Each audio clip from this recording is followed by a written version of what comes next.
புற்றுநோயிலிருந்து மீண்டேன். என்னோட மனைவி இல்லாம சிவா இல்ல. சிவராஜ்குமார் உருக்கம். கன்னட நடிகர் சூப்பர் ஸ்டார் சிவராஜ்குமாருக்கு போன வாரம் புற்றுநோய்க்கான அறுவை சிகிச்சை நடந்த நிலையில, இப்போ புற்றுநோயிலிருந்து முழுமையா குணமடைஞ்சிட்டதா இன்ஸ்டாகிராம்ல வீடியோ ஒண்ணு வெளியிட்டிருக்காரு. அது மட்டும் இல்லாம அறுவை சிகிச்சைக்கு முன்னாடி நான் ரொம்பவே பயந்தேன். ஆனா ரசிகர்களோட அன்பு எனக்கு தைரியத்த குடுத்திருக்கு அப்படின்னு பேசியிருக்காரு.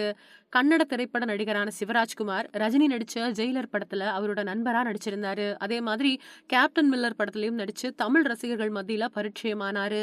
அடுத்தடுத்து படத்துல பிஸியா நடிச்சுட்டு வந்துட்டு இருந்த சிவராஜ்குமார் புற்றுநோயால பாதிக்கப்பட்டிருக்கிறதாவும், இதனால அறுவை சிகிச்சைக்காக அமெரிக்கா போக இருக்கிறதாவும் செய்திகள் பரவுச்சு. அதுக்கப்புறமா அமெரிக்கா போன சிவராஜ்குமாருக்கு 24ஆம் தேதி அமெரிக்காவுல இருக்கக்கூடிய மியாமி கேன்சர் இன்ஸ்டிடியூட்ல சிறுநீர் பை புற்றுநோய்க்கான அறுவை சிகிச்சை வெற்றிகரமா நடைபெற்றதாவும், சிவராஜ்குமார் நலமோட இருக்கிறதாவும் மருத்துவர்கள் தெரிவிச்சிருந்தாங்க. இருந்தாலும் சிவராஜோட தீவிர ரசிகர்கள் அவரோட உடல்நலன் பத்தி தெரிஞ்சுக்க ரொம்பவுமே ஆவலோட இருந்தாங்க. இதுக்கப்புறமா சிவராஜ்குமார் அப்புறம் அவரோட மனைவி கீதா 2 பேரும் இன்ஸ்டாகிராம்ல சேர்ந்து பதிவொன்ன வெளியிட்டிருக்காங்க. அதுல பேசின கீதா, சிவராஜ்குமாருக்கு புற்றுநோய்க்கான அறுவை சிகிச்சை நடந்துச்சு.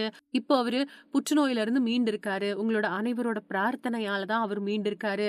சிவராஜ்குமாரோட எல்லா அறிக்கையும் பயப்படக்கூடிய வகையில இல்ல அப்படின்னும், அவரு அதிகாரப்பூர்வமா புற்றுநோயிலிருந்து விடுபட்டுட்டதா மருத்துவர்கள் சொல்லியிருக்கிறாங்க அப்படின்னு தெரிவிச்சாங்க.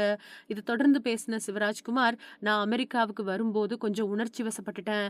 நான் எப்பவுமே பேசும்போது உணர்ச்சி வசப்படக்கூடியவன். ஆனா மனதைரியத்த என்னோட ரசிகர்கள், நண்பர்கள், குடும்பத்தினர் அப்புறம் மருத்துவர்கள் கொடுத்தாங்க.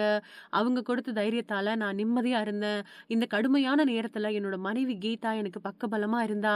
என்னோட வாழ்நாள் முழுக்க கீதா இல்லாம சிவன்னா இல்ல.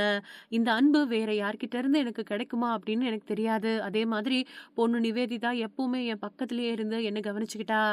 புற்றுநோயிலிருந்து முழுமையா குணமடைய மருத்துவர்கள் எனக்கு பக்கபலமா இருந்தாங்க. எனக்கு நடந்த ஆபரேஷன் சிறுநீரக மாற்று அறுவை சிகிச்சை கிடையாது. எனக்கு சிறுநீர் பை அகற்றப்பட்டு செயற்கையா மாற்றப்பட்டிருக்கு.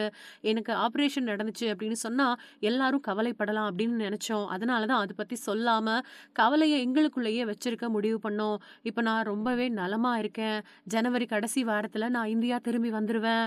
மார்ச் மாசத்துக்கு பின்னாடி முழுமையா பணிக்கு திரும்புவேன். நான் மீண்டு வரேன். முன்னாடி சிவன் நான் எப்படி இருந்தாரோ அதே மாதிரி நடனம், சண்டை காட்சிகள் அப்புறம் தோற்றத்துல 2 மடங்கு பவர் இருக்கும். உங்களோட ஆசீர்வாதத்தால நான் எப்பவுமே ஆற்றல் நிறைஞ்சவனா இருப்பேன் அப்படின்னு சிவராஜ்குமார் ரொம்பவே உருக்கமா பேசியிருக்காரு.